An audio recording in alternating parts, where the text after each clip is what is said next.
यसलाई चास्नी पानी नभइकन हामीले सुगर सिरप दिँदैछौँ। यो के हो त भन्दाखेरि चिनी त चिनी नै हो भए पनि यो मेसिनबाट बनाएको सिरप जुन चाहिँ हामीले मौरी घारलाई परीक्षणको लागि दिँदैछौँ। यो कस्तो खालको हुन्छ र यसले कतिको चाहिँ प्रभावकारी बनाउँछ यो घारलाई भन्ने कुरा हजुरहरूलाई देखाउन गइरहेको छु। यो 1 लिटर हो।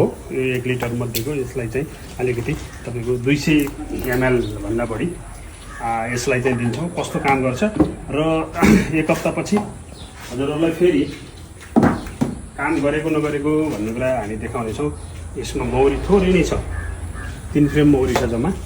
3 फ्रेम मौरी मध्ये चाहिँ हामी चाहिँ यसलाई दिएर 1 हप्ता दिन्छौँ। 1 हप्ता दिइसकेपछि कस्तो काम गर्छ अनि त्यसपछि चाहिँ 3 फ्रेम मात्रै छ, 1 2 3टा। यो सानो लगाउँदैछ, अब बच्चा हालेकै छ।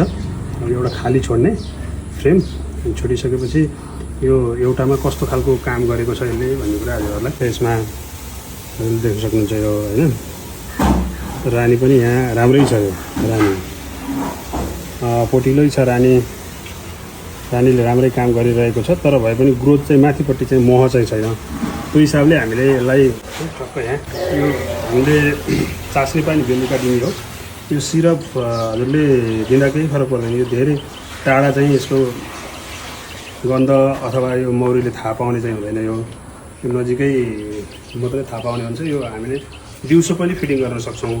त्यो हिसाबले यसलाई हामीले दिन्छौँ। यहाँ अब दिइसकेपछि कस्तो खालको काम गर्छ भन्ने कुरा हजुरहरूलाई देखाउन छ। यसलाई यो ठ्याक्कै एकदमै राम्रो छ। यो अब हेर्दाखेरि यसले रिजल्ट चाहिँ कस्तो देखाउँछ भन्ने कुरा हजुरहरूलाई यो खाइसकेर गरिसकेपछि हामीले बताउनेछौँ कस्तो हुन्छ र हाल्नु हुन्छ कि हुँदैन भन्ने कुरा।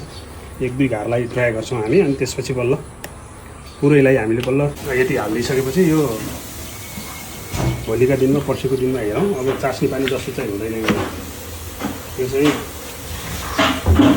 तपाईँको दिउँसो पनि हाल्न मिल्ने, क्यान्डी जसरी नि हाल्न मिल्ने हुन्छ।